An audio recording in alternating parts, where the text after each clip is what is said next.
Hello दोस्तों, आप सभी को स्वागत है आपका अपना यूट्यूब चैनल आरोही ऑनलाइन क्लासेस में। और 10th क्लास के विद्यार्थियों के लिए वीडियो है और साइंस का आपके पास क्वेश्चन है। इसमें फिजिक्स, केमिस्ट्री और बायोलॉजी से है। तो देखते हैं कितना विद्यार्थी आप लोग सही कर सकते हैं। कमेंट में फटाफट जवाब ज़रूर दीजिएगा, ठीक है। तो आप लोग पहला क्वेश्चन जो है हम यहाँ शुरू करते हैं। जो आपका पहला क्वेश्चन है 15 नंबर तक, एक वीडियो में हम लोग इससे पहले क्वेश्चन कराए थे कुछ। तो हमारा पहला क्वेश्चन है यहाँ पर 15 है। 15 क्वेश्चन क्या है, कहता है कि जिस वस्तु से प्रकाश निकलता है उसे क्या कहते हैं। तो जिस वस्तु से प्रकाश निकलता है उस वस्तु को हम लोग कहते हैं, क्या कहते हैं उसको मालूम होगा आपको। उसको हम लोग कहते हैं प्रकाशीय स्रोत। क्या कहते हैं? प्रकाशीय स्रोत कहते हैं। क्वेश्चन नंबर 16, क्वेश्चन 16 कहता है कि सूर्य तथा अन्य तारों का विशाल ऊर्जा जो होता है उसका स्रोत क्या है। तो सूर्य और अन्य तारों जो है उसका विशाल ऊर्जा का स्रोत होता है नाभिकीय संलयन।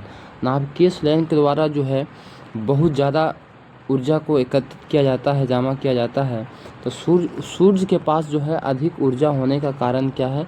नाभिकीय संलयन। नाभिकीय संलयन। तो आपका ऑप्शन नंबर ए हो गया।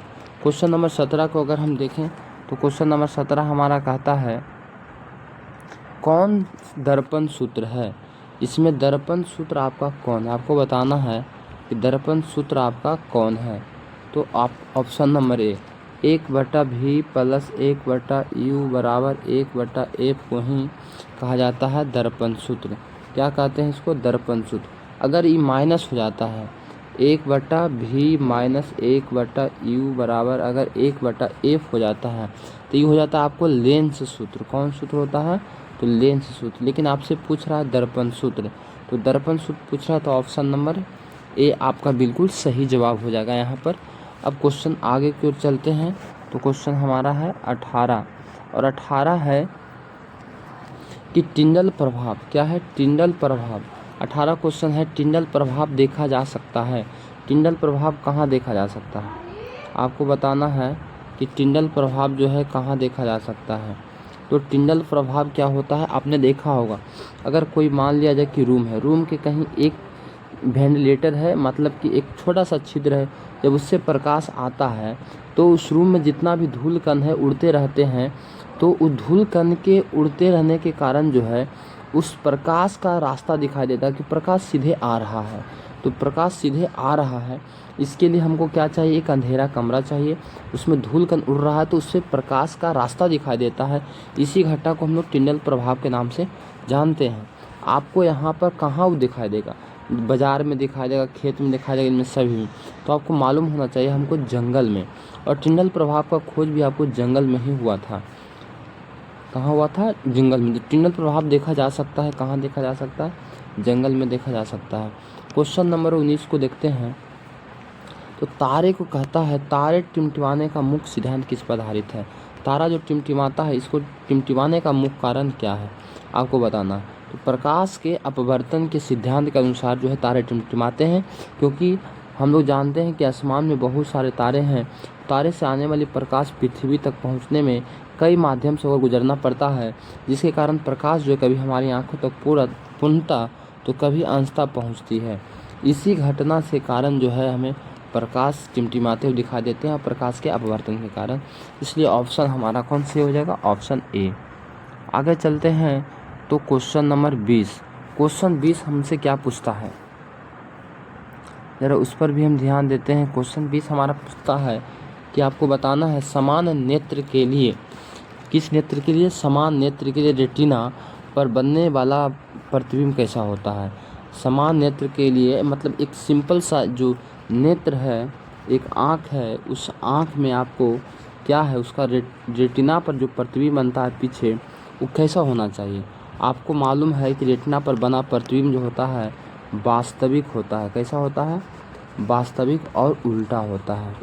वास्तविक और उल्टा होता है, इस बात को हमको दिमाग में रखना है। तो वास्तविक और उल्टा होगा, यानी कि ऑप्शन नंबर सी हो जाएगा। अगला क्वेश्चन है क्वेश्चन नंबर 25 हमारा है, 21 है। लघु पतन के समय विद्युत परिपथ में धारा का मान क्या होता है। जब देखिए लघु पतन होता क्या है, इस बात को पहले हम समझेंगे। तो कहता है कि जब गर्म तार रेड और ठंडा तार, कौन तार? ठंडा तार अगर आपस में सड़ जाता है ना दोनों तार, तो वहाँ पर क्या होती है, वहाँ पर जो है आपको परिपथ में बहुत अधिक मात्रा में धारा प्रवाहित होने लगती है। जब गर्म तार और ठंडा तार आपस में क्या होता है? सड़ जाता है। जब आपस में सड़ जाता है तो परिपथ में अधिक मात्रा में धारा प्रवाहित होने लगती है, यानी उसका प्रतिरोध कम जाता है ना। प्रतिरोध कम जाता है तो परिपथ में धारा जो है बहुत तेज़ी से प्रवाहित होने लगती है। तो इसी घटना को हम कहते हैं लघु पतन। उसमें क्या होता है? धारा में जो होती है आपको बहुत अधिक बढ़ जाता है, धारा का मान बहुत अधिक बढ़ जाता है। चलिए अब हम आगे की ओर चलते हैं। तो अगला क्वेश्चन आपसे पूछा जाता है कि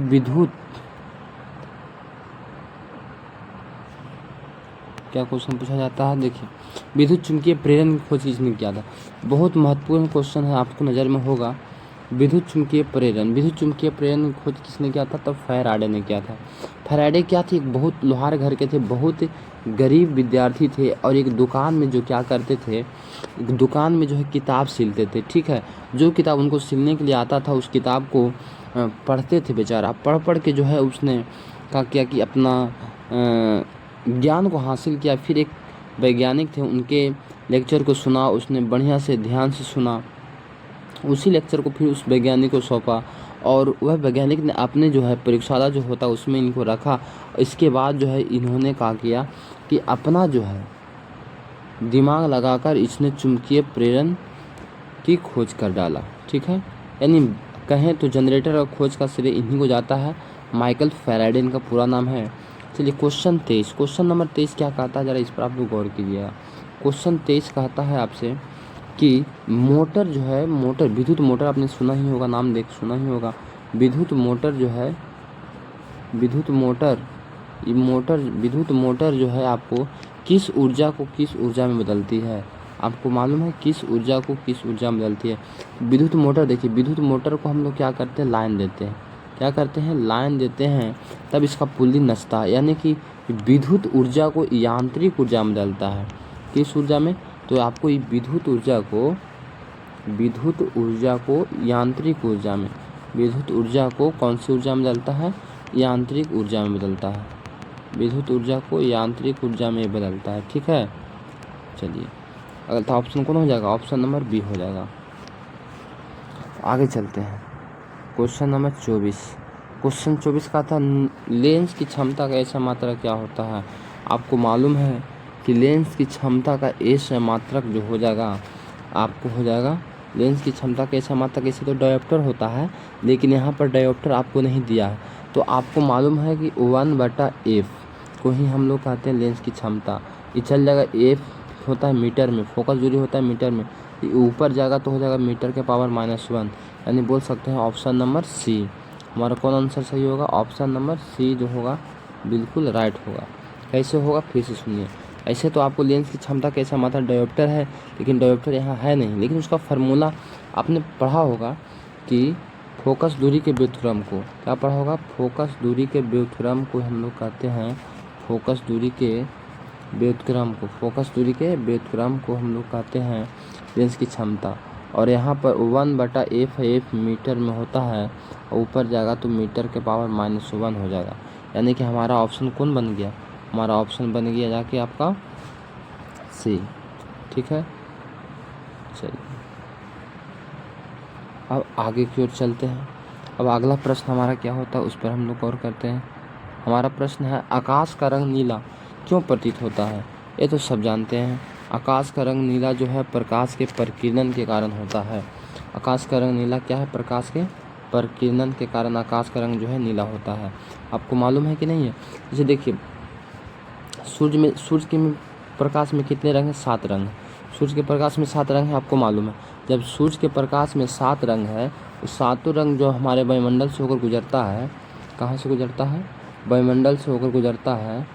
तो वायुमंडल में बहुत सारे धूल कण हैं, लेकिन इन 7 रंगों में बैगनी रंग का प्रकीर्णन जो है सबसे अधिक है, लाल का सबसे कम है, ठीक है। लेकिन बैगनी का तरंगधर सबसे कम है, लाल का तरंगधर अधिक है। ये objective question, most VVI question है जो आपको याद रखना पड़ेगा। तो इस प्रकार जो है बैंगनी का प्रकीर्णन सबसे अधिक होने के कारण यह जो है वायुमंडल में अधिक फैल जाता है, और अधिक फैलने के कारण जो है यह जो है आपको नीला दिखाई देता है। ठीक है, अभी हम बताया कि विद्युत चुंबकीय प्रेरण का खोज किसने किया, तो फ्राइडे ने, माइकल फ्राइडे इसका पूरा नाम है इनका। ठीक है, अब आगे चलते हैं। अगला क्वेश्चन हमारा है 27। तो 27 हमारा कहाँ गया, यहाँ से देखते हैं 27 हमारा क्वेश्चन।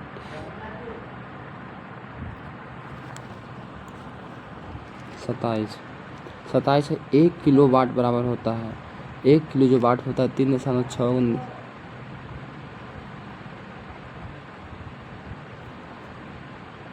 1 किलोवाट होता है, 1 किलोवाट होता है 3.6 जूल के बराबर। Option A, option number A, 1 kilowatt बराबर होता है 3.6 जूल। ठीक है, चलिए क्वेश्चन नंबर 28। एथेनोइक अम्ल का समान नाम क्या है, आपको मालूम होना चाहिए। एथेनोइक अम्ल का समान नाम क्या है, तो एथेनोइक अम्ल को हम लोग एसिटिक अम्ल भी कहते हैं। कौन सा अम्ल कहते हैं, एसिटिक अम्ल कहते हैं।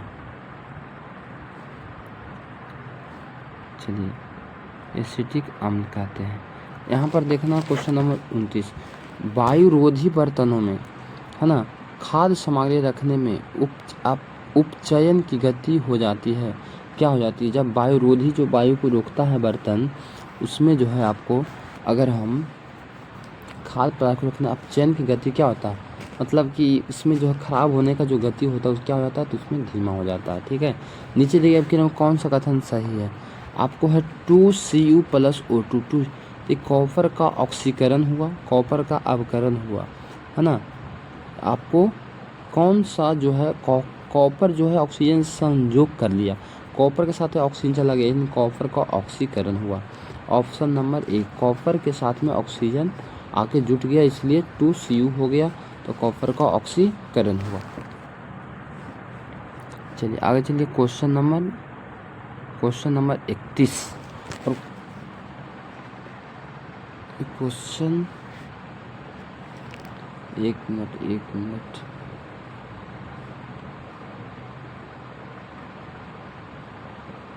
सॉरी 30 का शायद आंसर हम गलत बोल दिए। नहीं ठीक तो है, हाँ ठीक। चलिए 31, क्वेश्चन 31 सोडियम फॉस्फेट का अनुसूत्र होता है, आपको बताना है। सोडियम फॉस्फेट का अनुसूत्र क्या होता है, सोडियम, तो सोडियम के Na फॉस्फेट के सोडियम, तो सोडियम के हो गया Na, और इसका हो गया संयोजकता कितना, सोडियम के Na 11, तो 1 हो जाएगा, और फॉस्फोरस के 3 होता है, Na3PO4 हो जाएगा। आपको ऑप्शन बी हो जाएगा, कौन हो जाएगा, आपको ऑप्शन नंबर 31 के बी हो जाएगा। एथिल अल्कोहल का व्यापारिक उत्पादन किस रसायन द्वारा किया जाता है, एथिल अल्कोहल का व्यापारिक उत्पादन किस रासायनिक क्रिया द्वारा आती है, किण्वन रासायनिक अभिक्रिया द्वारा किया जाता है। किस रासायनिक अभिक्रिया, तो किण्वन रासायनिक अभिक्रिया के द्वारा किया जाता है, आप लोग पढ़ा होगा। चलिए आवर्त सारणी के किस समूह, देखिए क्वेश्चन क्या है जरा आपको गौर से देखना है। आवर्त